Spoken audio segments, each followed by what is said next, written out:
Right. So at the end of the chapter, this is a chapter that's very heavy on applications. Right. So the last section is exponential logarithmic models. And we will see 5, maybe 6 models that are all considered exponential or logarithmic. And we'll solve some, basically the word problems kind of stuff, all of it. So let's see what they look like. Some of which we've already dealt with, right?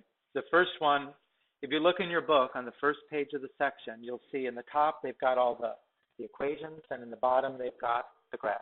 So I just put them together for each one of them. Exponential growth, we've already kind of looked at exponential growth in the first section. What's different about this than what we saw in the first section?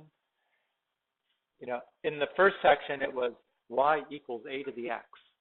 Right, that was our parent function for all these things. Here it's a times e to the bx, which, you know, we know what the e is, and the x and the y are the variables. They will be part of the model. And then you've got 2 constants, a and b.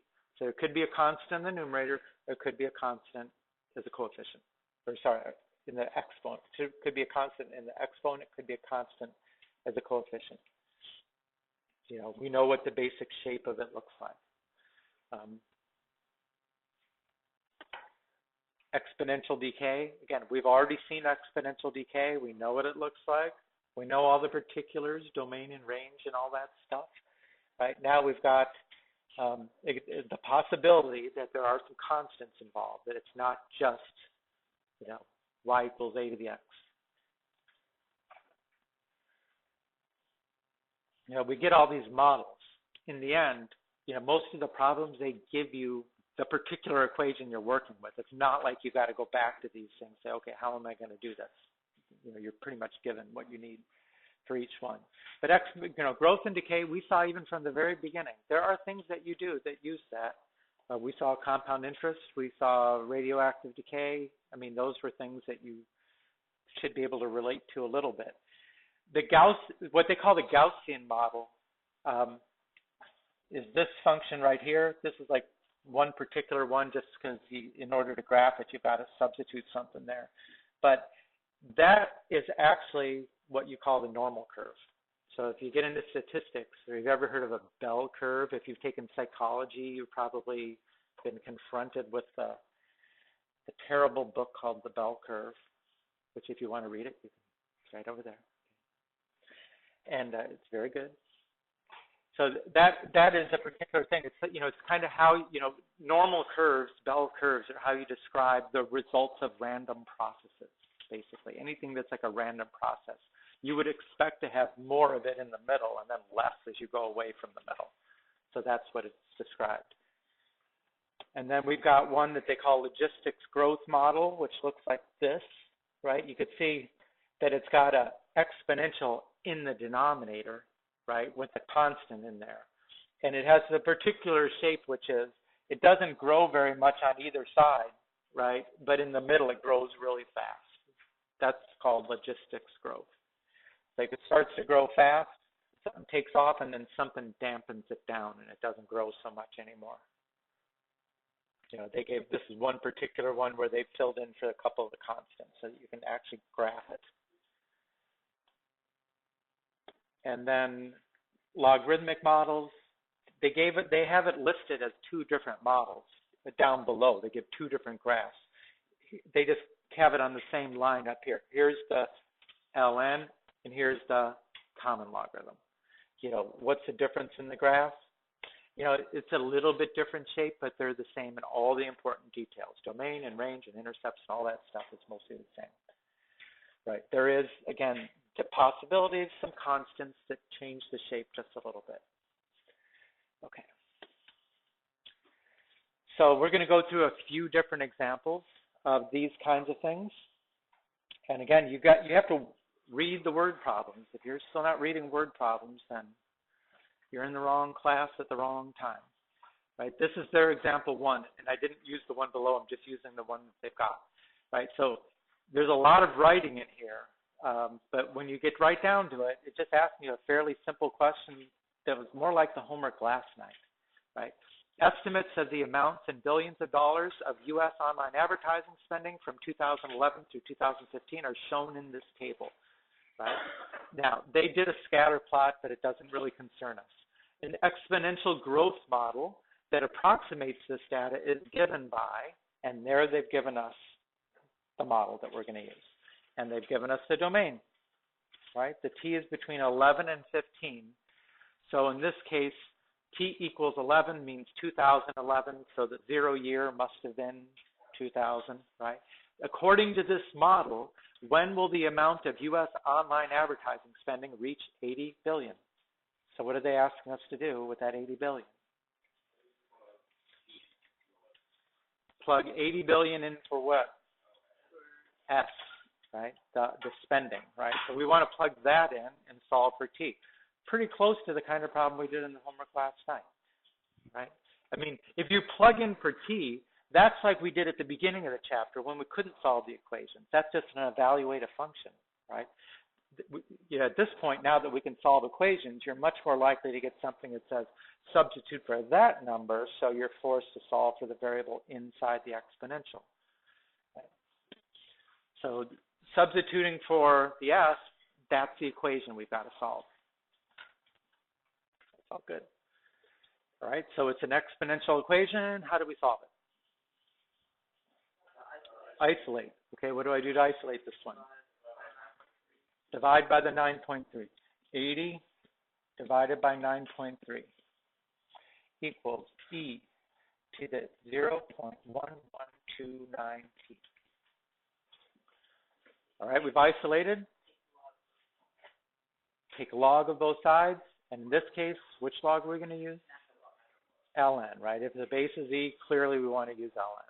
So this will be ln of 80 over 9.3 equals 0.1129t.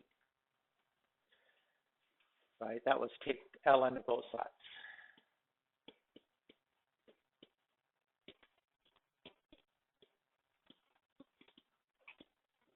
Right? And so why don't I see ln on the right? Yeah, it cancels out. Okay, ln of e cancels each other out, and you just get that exponent. Okay, now we still haven't finished solving. Divide by 0.1129.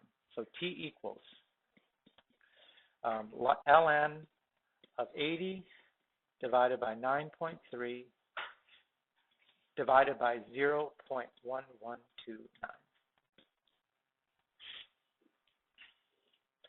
ln of 80 divided by 9.3 divided by 0.1129. Now I'm getting 19.061.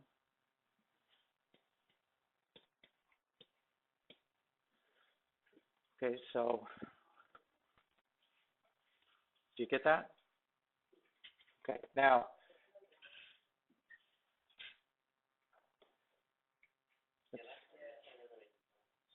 let's see.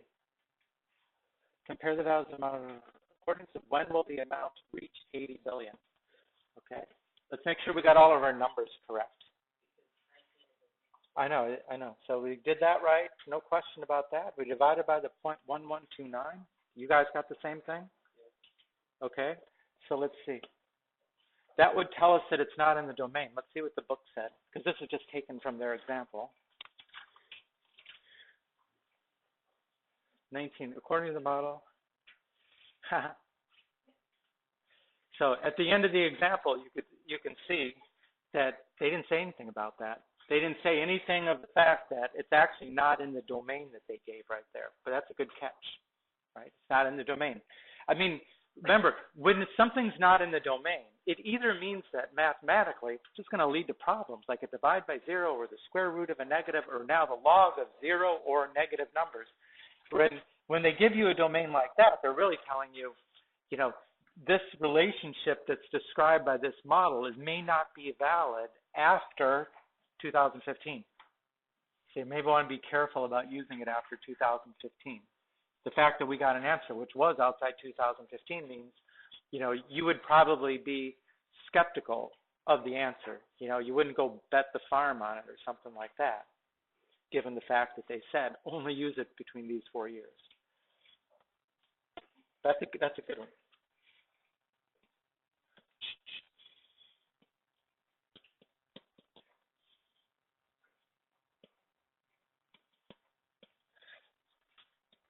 Be careful.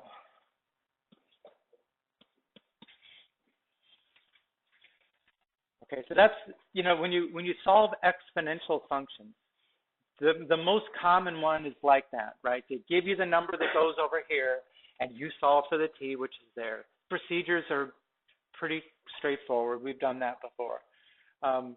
What's also fairly common, but like one step more difficult, is when what they're giving us here in this word problem is p equals 319.2 e to the kt. So there's a constant we don't know, which is in the numerator, in the exponent, right? Besides the fact that there's also the variable of t in the exponent, and there's the p that you don't know. So there's going to be 2 steps in this process. You're going to have to find the k so that then you can use to do what we did in the last slide, right? So let's see. This problem says the populations P in thousands of Tallahassee, Florida from 2005 to 2010 can be modeled by, and there's our equation, right? P, I'm going to write it bigger here. P equals 319.2 e to the kt. Okay, with t equals 5 corresponds to 2005. In 2006, the population was about 347,000. Okay, find the value of k. Okay, so if they want you to find the value of k, they must have given you information for p and t. Did they? I mean, they just said in this problem right here, they said in 2006, the population was 347,000. Okay, so we know what we're going to substitute for p, 347, not 3, you know, because it's in thousands. What are we going to substitute for the t? 6, right? Because 2005 was 2000, or t equals 5 was 2005. So we're going to plug in over here. We're going to say 347 equals 319.2 e to the, and it's going to be 6k. So now that is an exponential equation that we can solve. There's only one thing we don't know, so let's solve for it. Isolate first, divide 347 divided by 319.2 equals e to the 6k, right? Take ln of both sides.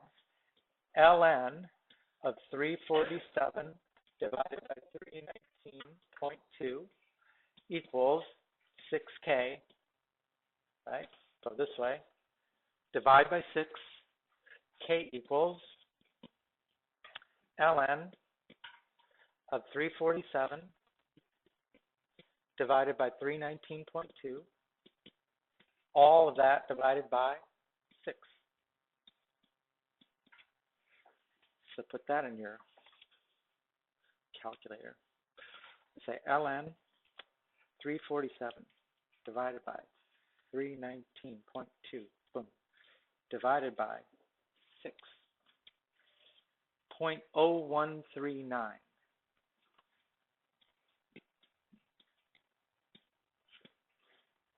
Okay, so now we've got a new equation, which is substitute k equals 0.0139. So I'm gonna write that on the next slide. Actually, I should have done that different. I'm gonna do this, watch. I'm gonna go with this. Copy, edit, copy, edit, paste. And then I'm gonna rewrite this thing here, which would be P equals 319.2 e to the 0.0139 t.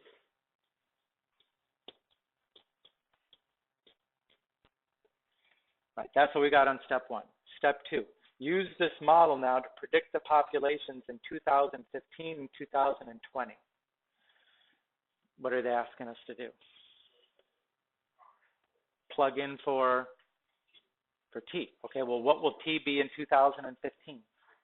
15, right? So P of 15 means plug in for T, 319.2 e to the 15 times 0.0139, right? And that is something you can stuff in the calculator, 319.2, second e to the x, 15 times 0.0139. Should be all good. I'm getting 393 point, what does this represent again? Population? Yeah, so I'm going to round it to the third decimal place, which we know actually fills it out for thousands, right? That's 393, 1.1997, so it's actually 0.2. And then P of 16 will be, and I'm just going to bring up that and replace the 15 with a 16. 398.703.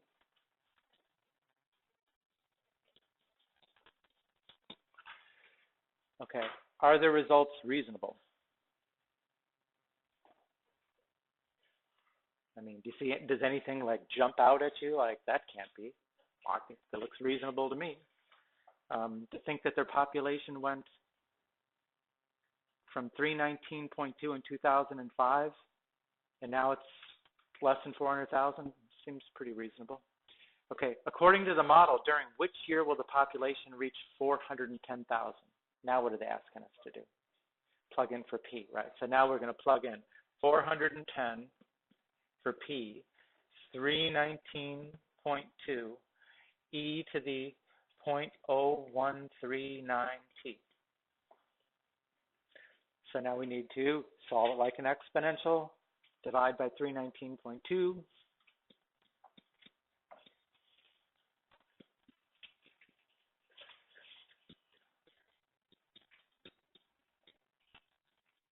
Take ln of both sides.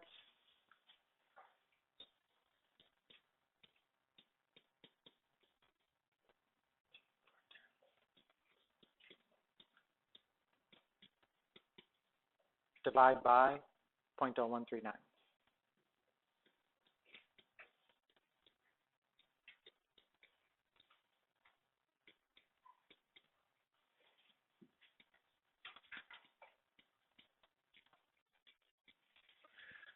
Okay, ln 410 divided by 319.2 and parentheses divided by 0.0139. I'm getting 18.010. So in what year does it go over 410? 2018, right? That's 2018.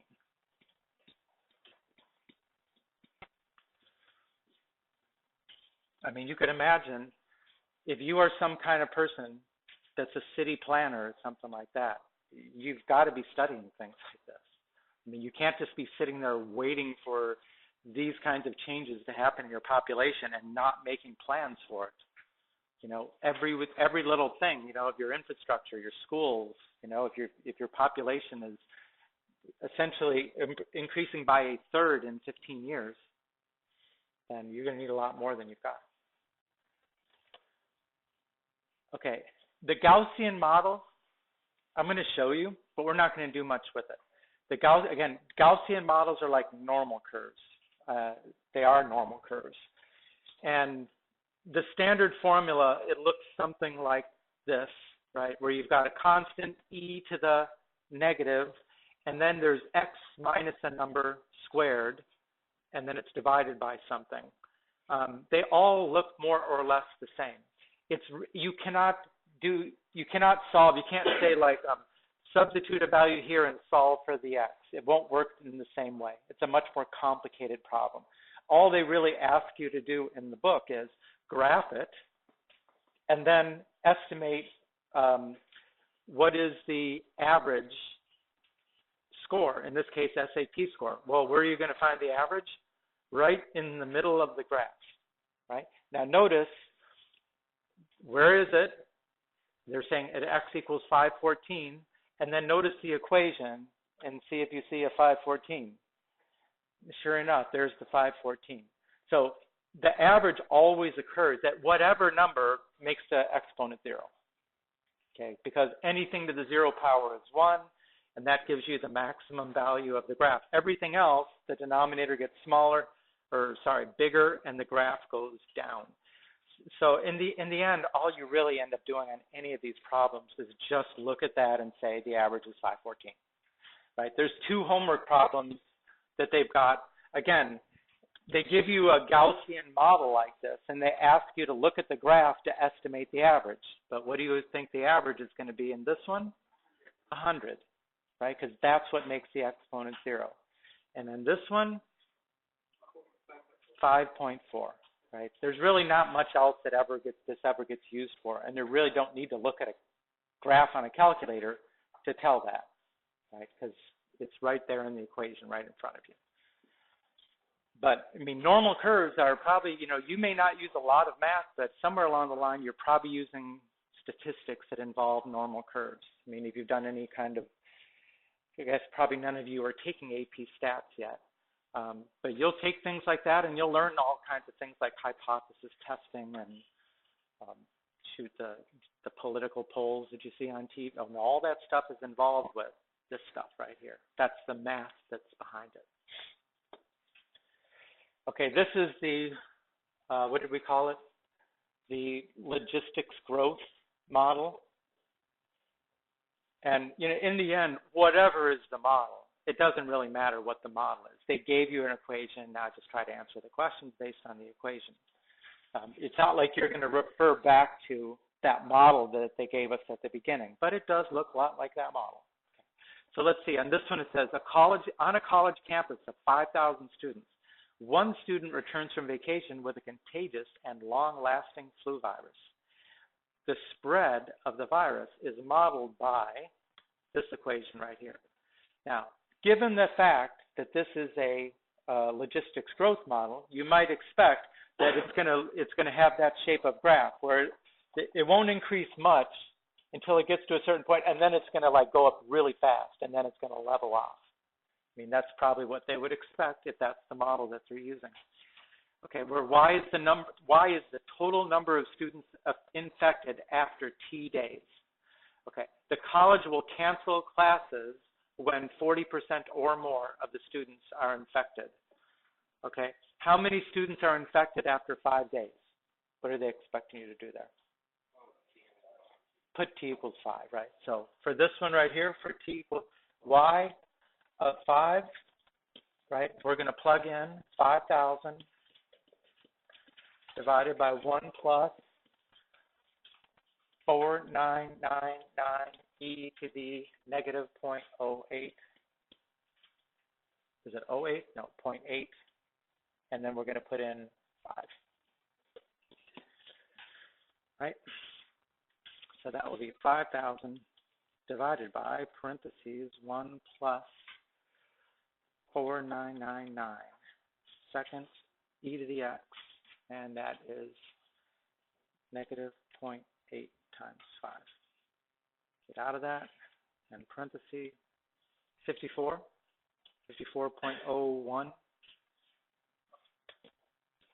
I'm going to say, since it's humans, I'm just going to approximate it at 54.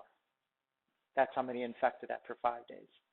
Okay, now, after how many days will the college cancel classes? Well, what was the limit they put on themselves? 40%. Okay, well, they got 5,000 students. What's 40% of 5,000? It's going to be 2,000, right? 40% of 5,000 equals 2,000. So what are we expected to do with that 2,000? Put it in the place of y right here, right? And then solve for the t. Now, that may look like a hard equation to solve, but it's not. 2,000 equals 5,000 over 1 plus 4999 e to the negative 0.8 t. And you got to solve for the t, which is in the denominator, right? So how about multiply both sides by this, right? That'll bring that over here, and then divide both sides by 2,000. Essentially, you're just going to swap the spots of these two here. That'll be 1 plus 4999 e to the negative 0.8 t equals 5,000 over 2,000, which is 2.5.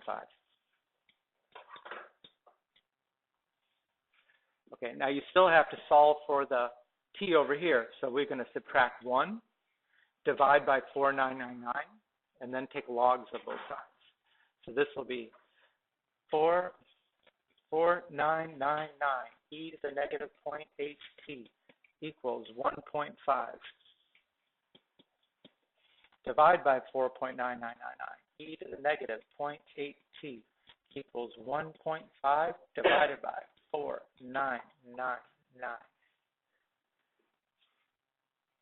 Take the ln of both sides, right? Negative 0.8 t equals ln of 1.5 divided by 4999. Divide by negative 0.8.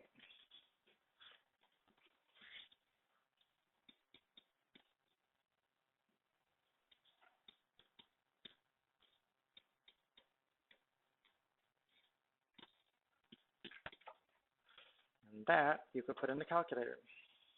1.5 divided by 4999 divided by negative 0.8.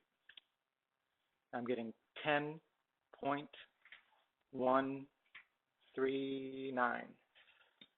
10.139. So in how many days are they going to have to shut down the school because everybody's getting sick? In 10 days.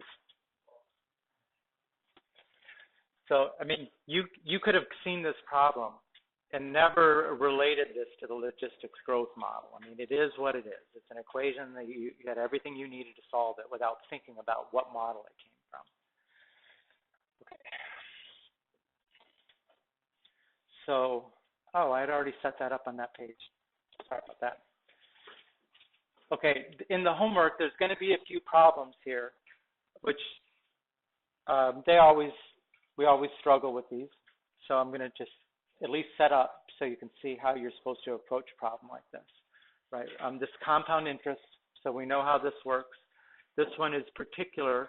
It says continuous compound interest, right? So they're going to give us some combination of information to start, right? Between initial investment, annual interest rates, time to double, the amount after 10 years, and then you're supposed to fill in the other pieces of information in there, right? So what is the formula that we use for this?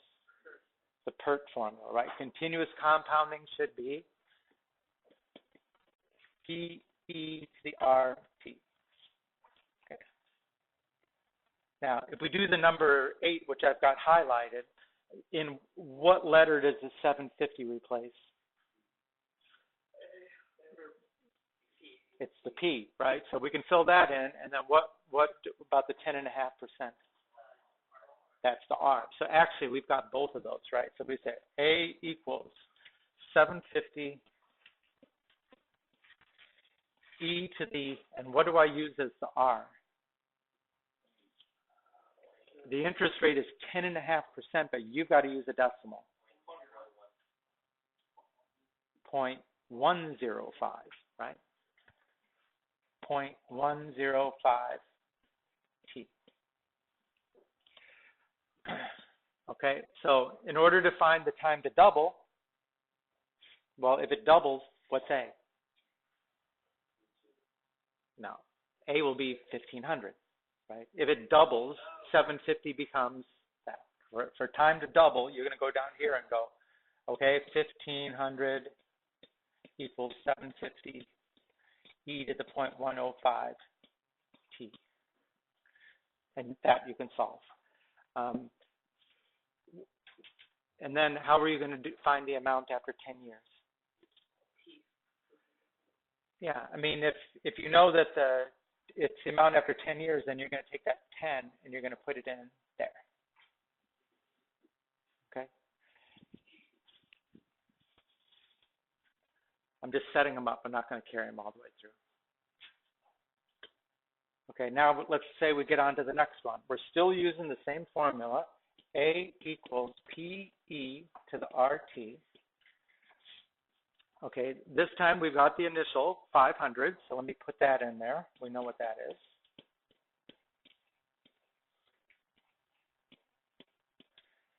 And now we've got the amount after 10 years.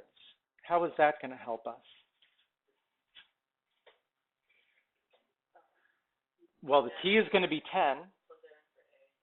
Yeah, they're telling us an amount, A, when T equals 10. So you can plug in for both the T and the A, and now the only thing you don't have is R, so you solve for R, right? So in this kind of problem, to get the interest rate, right, you're going to come over here and you're going to plug in 1505 equals 500 e to the 10R, right? Now, once you've solved for R, right, then this thing will be filled in. And then you'll have to say, what is the time to double? And again, then you'll plug in for the A will be 1,000 and solve for T. Okay, but that's the important part is right here. You have to use this amount after 10 years so you can get the R. And then after that, the next part should be like the last one. Okay, and then this one, what we've got is the time to double and the amount after 10 years. We don't have either one of these. So A equals PE to the RT. So what can we plug in?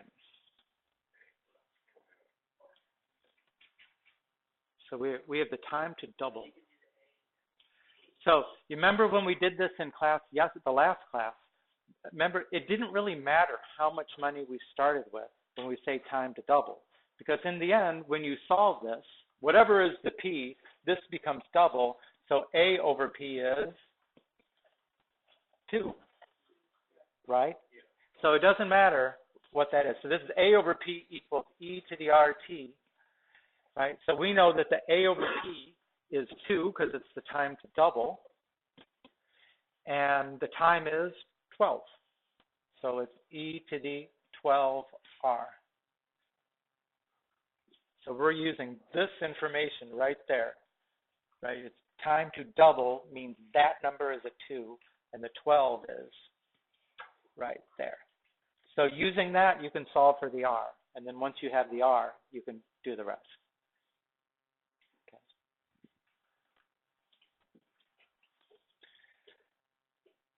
Now, you can see like these two are exactly the same. The others are not exactly the same. They're all slightly different variations of the same thing. But you've seen how we use all this. These are exactly in pairs, so we're just going to look at one in each pair. And this is coming from the 21 through 24. Complete the table for a radioactive isotope. And this one we do need their the decay model, right? This is radioactive decay. So what is the equation that we use for this? Y equals AE to the negative BX.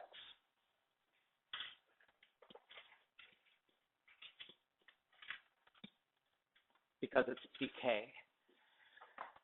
Okay, so now on the number 22, they're giving us a half-life and an initial quantity. Okay, where does the initial quantity go? It's the A, right? Because remember, the initial means X equals, or did they use X or did they use T? They use T. I should probably use T.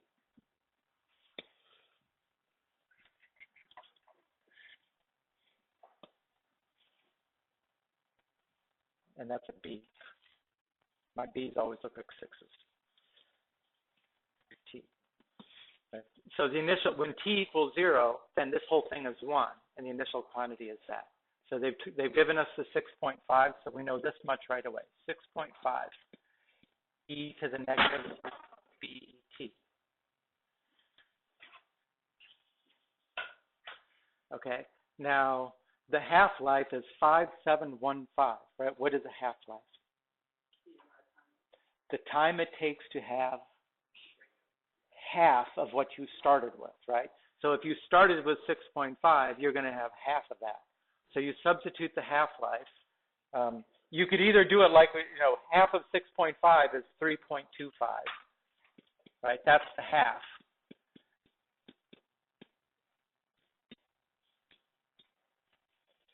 And if that's negative, then the time is 5715. That's the t, right? The half-life is the amount of time to have half of what you started. So we're going to say negative b times 5715. So by plugging in all of that, you've got everything except for the b, solved for the b, right? The b is just a constant, right? And then after that, we'll be able to find the amount after 1,000 years by plugging in 1,000 for t. Do you guys already do stuff like this in chemistry? Or? Yeah.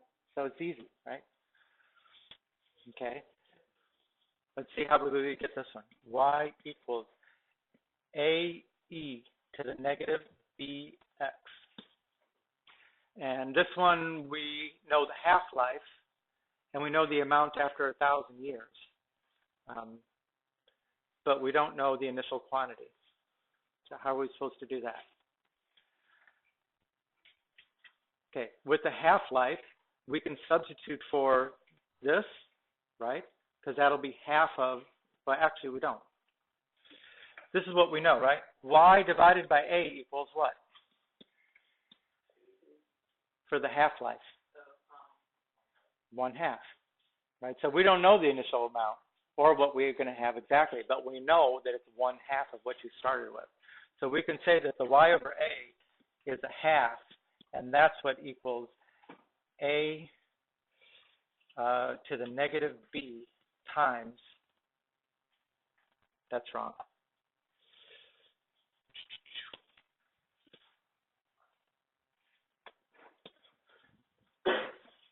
No, we don't have an A anymore, right? We divided by A already. We have E to the negative B times 24,100. So then the only thing you won't know is the B, and you can solve for the B. And then once you know what the B is, then the amount after 10 years will tell you both the X or T and that number, and then you can solve for the initial amount.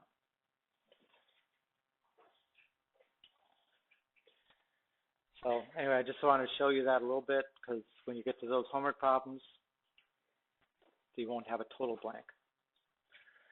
So we see they gave us 5 models. They really don't deal with all of them that much. I mean, like say Gaussian, I hardly did it all. The logarithmic models, they didn't really have anything for that. But let me stop this going. So